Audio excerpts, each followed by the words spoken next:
नमस्ते।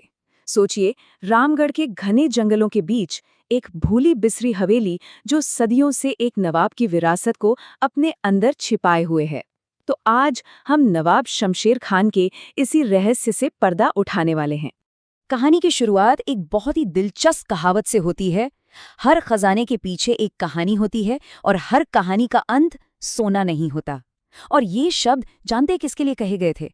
एक ऐसे खजाने के लिए जो सोने चांदी से भी कहीं ज्यादा कीमती था। तो चलिए कहानी के पहले अध्याय में चलते हैं। नवाब का खोया हुआ रहस्य।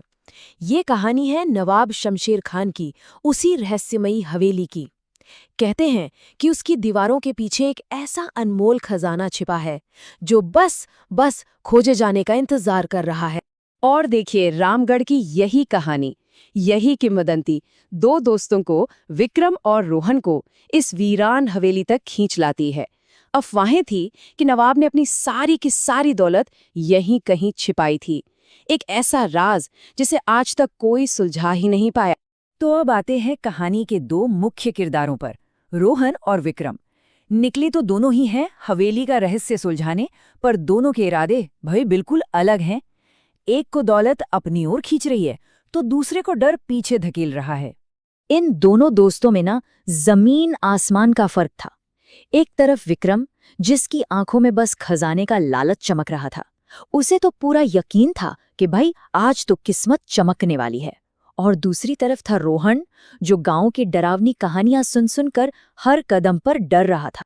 अब देखिए, उनका एकमात्र सहारा थी विक्रम के हाथ लगी एक पुरानी सी डायरी। धूल और मकड़ी के जालों के बीच उस डायरी का एक पन्ना उन्हें पहला सुराग देता है। लिखा था, तीसरी दीवार के पीछे, जहां सूरज की पहली किरण नहीं पहुंचती।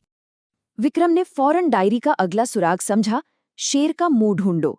ज्यादा देर नहीं लगी, उसे दीवार पर पत्थर से बना एक शेर का सिर मिल भी गया। उसने हिम्मत जुटाई और जैसे ही अपना हाथ शेर के मुंह में डाला, एक क्लिक की आवाज आई और बस एक गुप्त रास्ता खुल गया। रास्ता तो खुल गया और अब दोनों दोस्त उस गुप्त तहखाने के गहरे अंधेरे में उतर रहे थे। वो इस बात से बिल्कुल अनजान थे कि कहानी का सबसे बड़ा मोड़ उनका इंतजार कर रहा था। एक कहावत है ना कि लालच इंसान को अंधेरे में भी रोशनी दिखा देता है। विक्रम के साथ भी कुछ ऐसा ही हो रहा था। उसे उस अंधेरे तहखाने में डर नहीं, बल्कि सोने से चमकता हुआ एक संदूक दिख रहा था। पर सवाल यह है कि क्या वो वाकई सोना था? और ठीक उसी पल जब विक्रम बस खजाने पर हाथ रखने ही वाला था, रोहन की नज़र डायरी में लिखी आखिरी चेतावनी पर पड़ी। उसमें लिखा था, जो सिर्फ सोने के लिए आएगा वो मिट्टी बन जाएगा, और जो समझदारी लाएगा वो अमर हो जाएगा। पर विक्रम, उस पे तो जैसे बस एक ही धुन सवार थी। विक्रम चिल्लाया, क्या बकवास है। लालच ने उसकी आंखों पर ऐसा पर्दा डाला था कि उसने नवाब की चेतावनी को पूरी तरह नजरअंदाज कर दिया और उस भारी भरकम संदूक का ढक्कन खोल डाला। लेकिन संदूक खुलते ही विक्रम का सारा जोश ठंडा पड़ गया। अंदर सोना वोना कुछ नहीं था, बस धूल, कुछ पुराने कागजात, कुछ प्राचीन किताबें और हाँ, अनाज के बीजों से भरे हुए कुछ मटके। अब कहानी अपने असली रहस्य से पर्दा उठाने वाली थी। सवाल तो यही था कि अगर खजाना सोना नहीं था तो फिर क्या था? इसका जवाब संदूक में रखे नवाब के आखिरी खत में छिपा था। विक्रम ने कांपते हुए हाथों से वो खत खोला। उसमें लिखा था, मेरा असली खजाना सोना चांदी नहीं है, मेरा असली खजाना है ये ज्ञान और ये दुर्लभ बीज जो अकाल के वक्त मेरे गांव को बचाएंगे। मतलब नवाब की विरासत दौलत थी ही नहीं, बल्कि अपने लोगों की हिफाजत थी।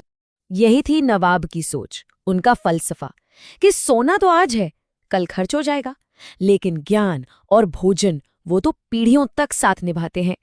तो ये था वो असली खजाना, ज्ञान और जीविका की एक ऐसी विरासत जो वक्त के साथ खत्म नहीं होती, बल्कि सच कहें तो और भी ज्यादा कीमती हो जाती है। और इस एक खोज ने दोनों दोस्तों को हमेशा के लिए बदल कर रख दिया। अब उन्हें समझ आया कि खजाने का असली मतलब आखिर होता क्या है। जो उन्हें मिला था वो किसी भी सोने के ढेर से कहीं ज्यादा कीमती था। विक्रम को एहसास हुआ, हम सोना ढूंढने आए थे, लेकिन हमें तो इतिहास मिल गया। वो समझ गया था कि उन किताबों और बीजों की कीमत किसी भी सोने के खजाने से कहीं कहीं ज्यादा थी। उनकी इस खोज के बाद वो वीरान और डरावनी हवेली अब डर की जगह नहीं रही, वो तो एक ऐतिहासिक धरोहर बन गई। एक ऐसी जगह जहां नवाब की सच्ची विरासत को आज भी सहेज कर रखा जाता है। और आखिर में ये कहानी हम सबके लिए एक सवाल छोड़ जाती है कि हम अपने पीछे असली विरासत क्या छोड़कर जाते हैं, धन दौलत या फिर ज्ञान और इंसानियत।